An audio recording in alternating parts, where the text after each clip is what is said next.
Los aquí presentes, es decir, los grupos parlamentarios de Acción Nacional y el Comité Ejecutivo Nacional, realizamos un extrañamiento público que reiteramos.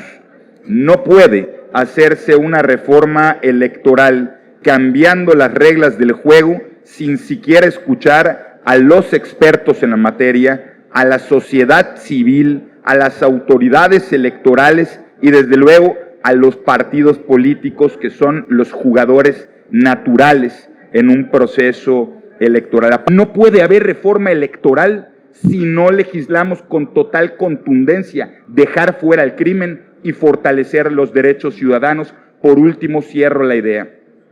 No puede ser que después de tantas reformas electorales que han fortalecido el diálogo y la pluralidad, que se han construido históricamente con consensos concurrentes de todas las partes, ahora un integrante del Ejecutivo desde la absoluta necedad llame o amenace con la famosa aplanadora. Los legisladores no somos ni marionetas del Ejecutivo, ni nos vamos a doblegar a esos intereses. Por eso creemos que legisladores son quienes deben de legislar. Nosotros no vamos a renunciar a la posibilidad de construir.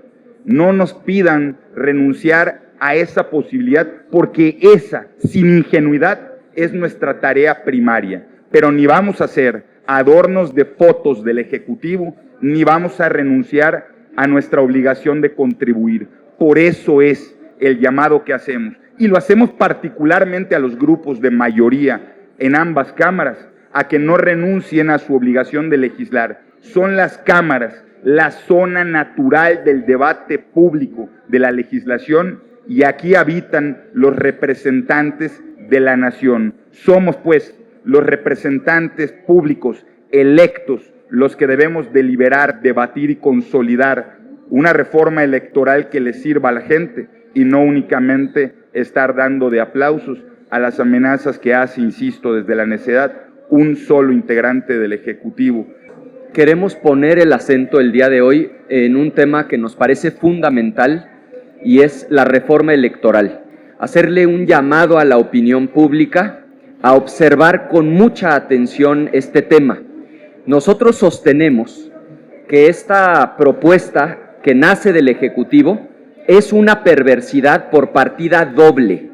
En primer lugar, y lo decimos con todas sus letras, porque es un distractor. Le urge al gobierno que todo el país se ponga a hablar de plurinominales y de financiamiento a partidos, para que el país deje de hablar de violencia, de inseguridad, de incertidumbre económica, pero sobre todo para que el país ya no hable de los vínculos de Morena con el crimen organizado. Por eso sostenemos, y lo decimos con todas sus letras, esta reforma electoral es en primer lugar un enorme distractor. Pero en segundo lugar, es también una perversidad porque tiene como objetivo la consolidación de un régimen de corte autoritario. Y lo decimos también con claridad.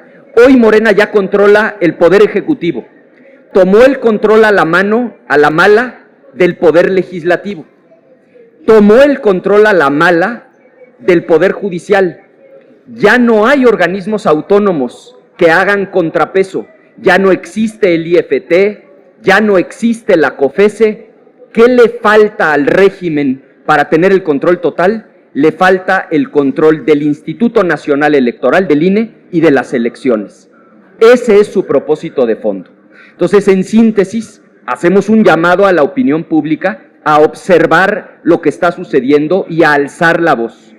Han puesto este tema sobre la mesa, el de la reforma electoral, en primer lugar porque les surge un distractor, no quieren que se hable más de los vínculos de Morena con el crimen organizado, y segundo, quieren utilizarlo para consolidar el control total, ahora ya también electoral, a través del Instituto Nacional Electoral. Nosotros hacemos un llamado a que el centro de la discusión sea el Poder Legislativo, sea el Congreso mexicano, porque es al Poder Legislativo al que le corresponde reformar las leyes.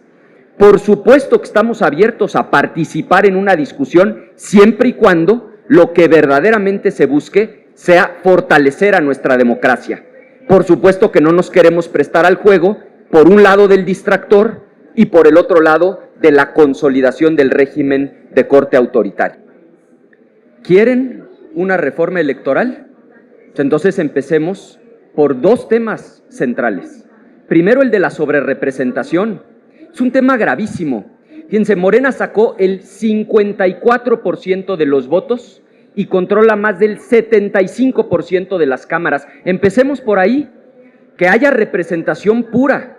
Si sacan 54%, que tengan 54%. Si la oposición sacó 46%, que tengamos 46%. Eso sí sería una reforma justa.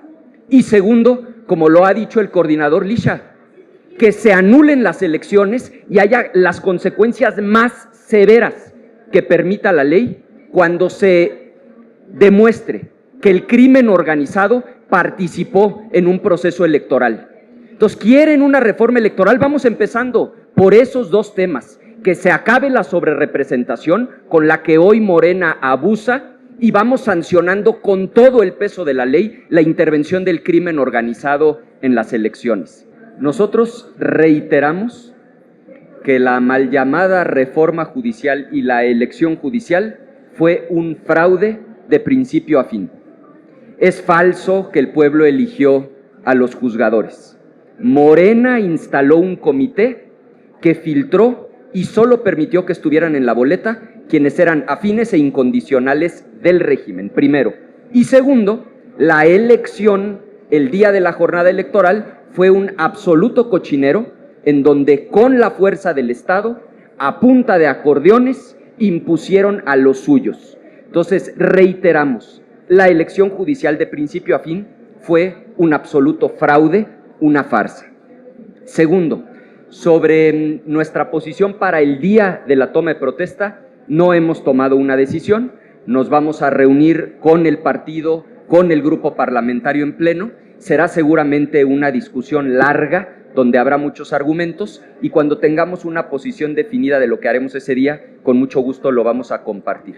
Sobre los trabajos en el Pleno. No tenemos absolutamente ninguna información, lo único que sabemos es pues, que están preparando su fiesta para básicamente coronar este proceso fraudulento que arrancó con esta selección de un comité de incondicionales que filtró a los suyos, que preseleccionó a los que aparecían en la boleta para que después a punta de acordeones los pudieran imponer en el Poder Judicial y consolidar el régimen de corte autoritario. Porque esto no es un hecho aislado.